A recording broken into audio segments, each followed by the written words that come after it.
Alors, bonjour à tous. J'espère que vous avez passé de magnifiques vacances et de magnifiques fêtes. Excusez ma voix, j'ai un rhume en ce moment. Et j'espère que la nouvelle année commence très bien pour vous. Aujourd'hui, je vais vous parler des exemptions de frais de scolarité pour les étudiants étrangers camerounais au Canada. Alors, il est possible d'être au Canada et de faire toutes ces études sans rien payer du tout. Si vous êtes étudiant étranger au Canada et que vous êtes camerounais, et que vous ne voulez pas payer vos frais de scolarité, voici ce que vous devez faire.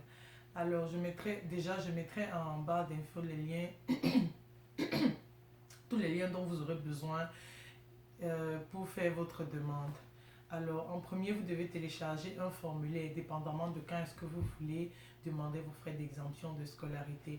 Par exemple, si vous voulez demander vos frais d'exemption pour la session d'hiver, vous devez le faire avant le 18 octobre. Si vous voulez le demander pour la session d'automne, vous devez le faire avant le 25 mars. Je mettrai les liens en bas, comme j'ai dit précédemment, qui vous conduira vers le téléchargement de ces formulaires-là. Alors, vous remplissez le formulaire. Au formulaire, vous deviez joindre votre carte consulaire, un relevé de notes de la dernière session ou des dernières sessions que vous avez déjà effectuées ici, et une attestation de scolarité, et en tout cas, et deux autres trucs, mais en gros, c'est ça que vous devez faire. Je vous mettrai aussi la liste de tous les documents qu'il vous faut. Alors, dès que vous avez fait tout ça et que vous avez rempli votre formulaire, le formulaire, en gros, c'est juste vos informations personnelles et les informations sur votre programme. Vous joignez tout ça et vous envoyez au consulat du Cameroun à Ottawa.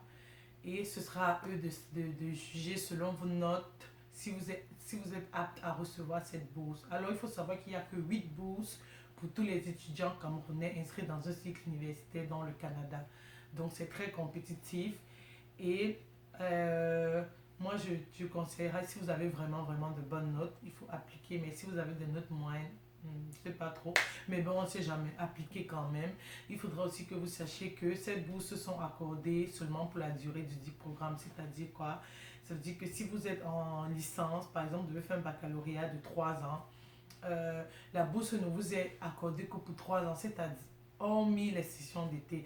Ça veut dire que vous devez prendre tout le temps 15 crédits et réussir tous vos 15 crédits parce que la bourse est automatiquement retirée en cas d'échec. Donc, vous ne devez même pas échouer un cours, encore moins la session. Donc, si vous voulez avoir accès à cette bourse, assurez-vous que vous serez vraiment concentré dans vos études et que vous voulez donner le meilleur de vous-même et que vous voulez avoir de bonnes notes. Ça ne sert à rien qu'on vous donne cette bourse parce qu'il n'y a que 8 bourses. Ça veut dire si on vous donne une bourse, il n'en reste que 7. Ça ne sert à rien de prendre la place de quelqu'un qui aurait pu faire mieux. Si on vous donne cette bourse, ça prive quelqu'un d'autre de la même bourse. Parce qu'il n'y a que quand vous prenez la bourse et que vous finissez avec la bourse, que votre place est donnée à quelqu'un d'autre. Ça veut dire que s'il y a des gens qui viennent prendre les bourses, qui pour s'amuser et tout, ça ne sert à rien. Il vaut mieux laisser la place à d'autres personnes qui savent qu'ils vont prendre la bourse et l'utiliser de la bonne manière. Donc, comme je disais, vous devez avoir de bonnes notes, vous ne devez pas avoir d'échecs et vous ne devez pas changer de programme. Si vous voulez changer de programme, il va falloir que votre changement de programme soit approuvé par le service culturel. Aussi, vous devez envoyer vos bulletins de notes après chaque session au service culturel pour qu'il voit si vous respectez vraiment tout ce qu'il faut dans les notes pour qu'il continue à vous donner la bourse. Alors, c'est ce que je tenais à dire dans cette vidéo. Je mettrai en bas d'infos les liens qui vous conduiront vers tout ce dont vous aurez besoin.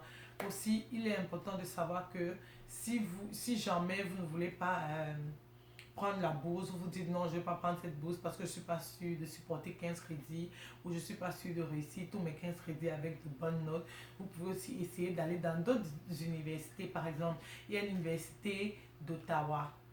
À l'université d'Ottawa, si tu es francophone, tu y vas pour étudier en français.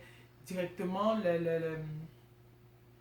directement les frais d'exemption sont appliqués. Mais ça, c'est un autre type de frais d'exemption parce que on t'enlève juste le forfait étudiant étranger.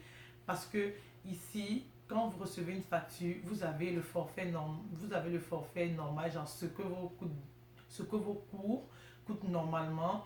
Et à ça, ils appliquent un forfait pour les étudiants étrangers. Donc, quand tu vas à l'université d'Ottawa étudier en français, ce forfait-là est directement supprimé. Ça veut dire que tu payes la moitié ou les un tiers de ce que tu peux payer dans des villes comme Montréal. Il y a d'autres petites universités où les frais sont vraiment réduits. Si ça te tente de venir ici et que les études coûtent trop cher, il y a ces options-là. C'est pour ceux qui veulent faire des études universitaires. Alors, c'est ce que je tenais à dire dans cette vidéo. Et aussi, je voudrais clarifier une chose, c'est que quand je mets des liens, les Camerounais, quand je mets des liens, ce ne sont pas des faux liens. Probablement que les sites, la page a été déplacée, mais toujours dans le même site. Donc, quand je mets un lien, essayez juste de vous aussi d'aller chercher sur Google. Si le lien ne fonctionne pas, sûrement la page a été déplacée ou un truc dans le genre, je ne sais pas. Mais les liens que je mettrai aujourd'hui en bas de cette vidéo sont encore valides. Donc, c'est tout ce que je tenais à dire dans cette vidéo. Je vous souhaite une très belle journée et une très bonne année. Bye!